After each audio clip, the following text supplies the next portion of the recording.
with a Name, which is our opportunity to get to know some of the staff and volunteers and students that make ACT the wonderful place that it is. And today I have the pleasure of speaking with Julie Wharton, who has been with ACT in a couple of capacities, including as a teacher and as a director. Julie, thank you so much for joining me today. Thanks for having me. So first off, how did you get involved with ACT to begin with? Well, my husband and I moved to Asheville a couple of years ago, and before moving here, I wanted to try to connect with different theater groups. I've been a theater person since I was about 13 years old, which obviously is a long time. And so going online and investigating about what was happening in theater in Asheville, Asheville Community Theater was obviously a happening place. And, you know, as the internet is, not everybody responded to an email from a stranger from far away, but Shanda did. She was one of just two people who did respond. And fairly soon after I got here, she and I got together and had a really nice talk. And I felt like our philosophies about the importance of arts education, especially theater, really aligned beautifully. So it felt like a really positive connection right from the start. And so since you connected with Shanda, what are some of the things you've done at ACT? Well, not all that much yet. I directed Junie B. Jones last year, which was super fun. I really enjoyed that. It's a very fast-paced process. Those youth productions are amazing. And I've been blown away by the creative machine that is Asheville Community Theater and the really talented support that is provided in any one of these processes. The musical director that I had and the set design and costumes, just all of the working pieces collaborated so beautifully. I really enjoyed it.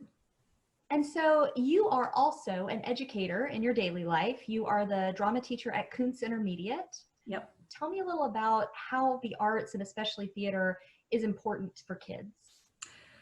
Well, as I said, I came to theater first when I was 13. And, you know, from the first time I went to a drama club, I had this strong feeling that that was my place in the world, that those were my people. And it had to do with me feeling that I could be myself while also exploring all sorts of other characters, other people. I could be whoever I wanted without committing to it fully long term. And that was super freeing for somebody who, I'm a very introverted person. And when I tell people that, they say, that's impossible, you're a theater person. But really, very introverted and shy people can be some of the very strongest theater artists, I think.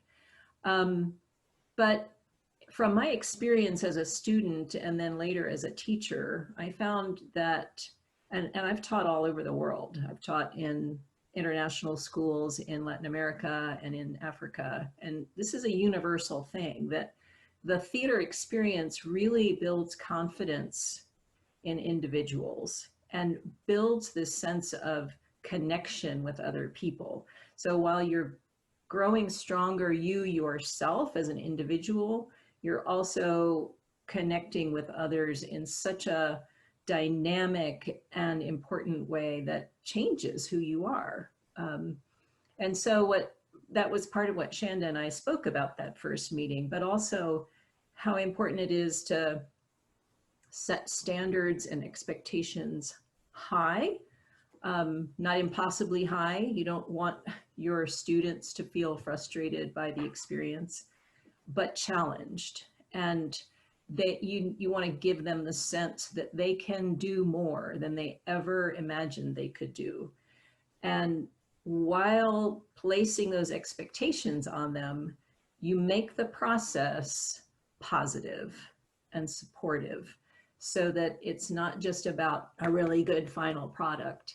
It's about achievement and a really encouraging and empathetic and supportive process that makes everybody grow along the way.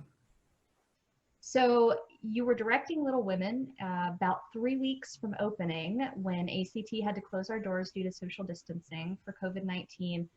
Tell me about the process since then. It's been an interesting one. It has. And a huge opportunity, like any problem is really.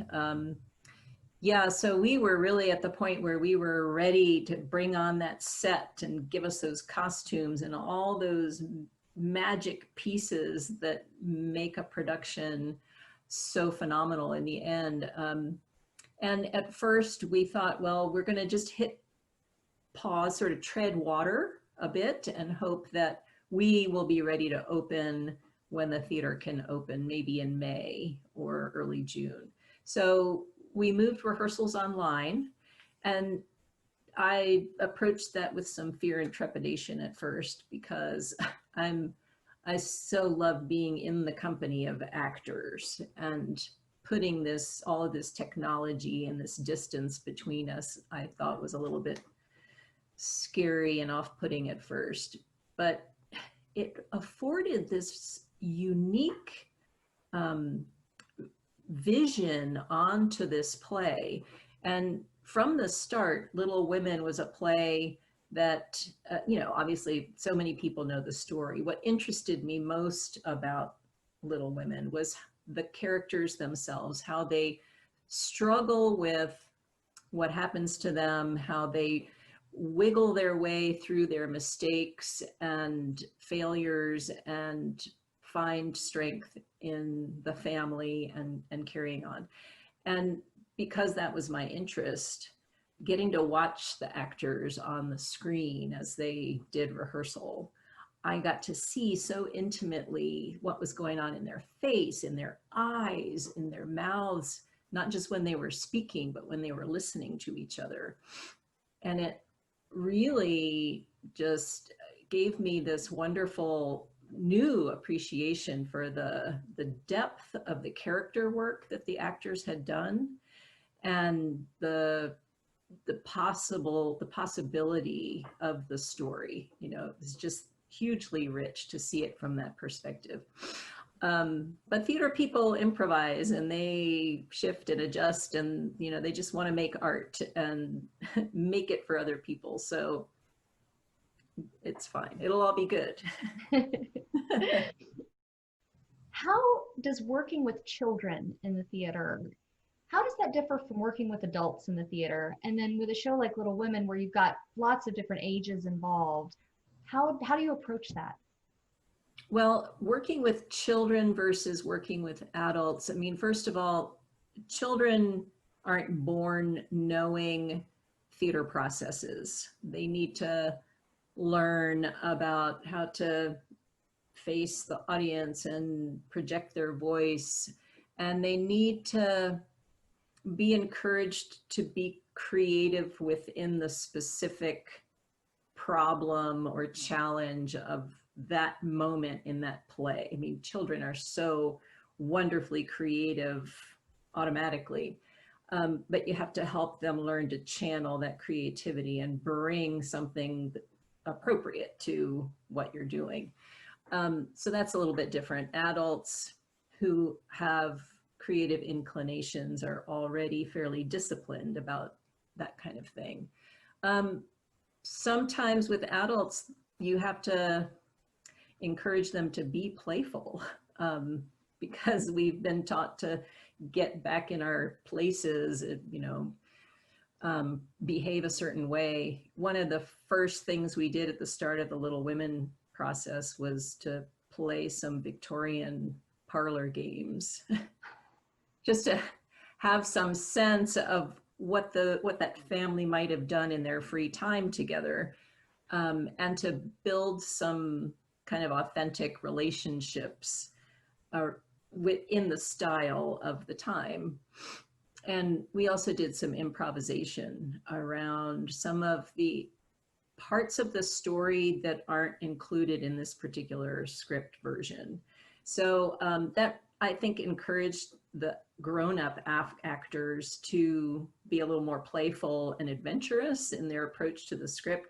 The teens in the cast were automatically more comfortable with that than the grown-ups were. And having that mix was beautiful because the teens gave the adults permission to play almost.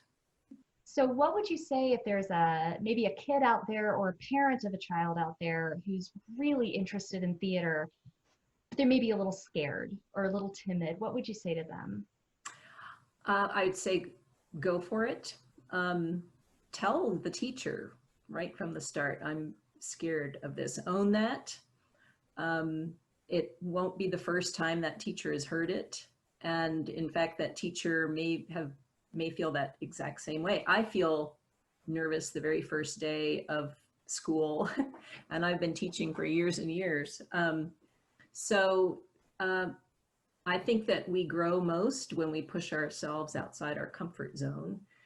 And we can't be brave if we're not afraid. So, you know, there is no courage if there's no fear. We tend to think that somehow people just don't have fear, but unless you're scared of something, you can't exercise bravery. So go ahead and be brave. Choose to be brave that way, and it'll make you feel stronger, and the adventure can begin just with that one little step. Thank you so much. I really appreciate your time. Well, I really appreciate yours. It's really fun to talk to you, and I look forward to more adventures at ACT. Thank you for doing this, and I hope you have an awesome day. Bye. Bye.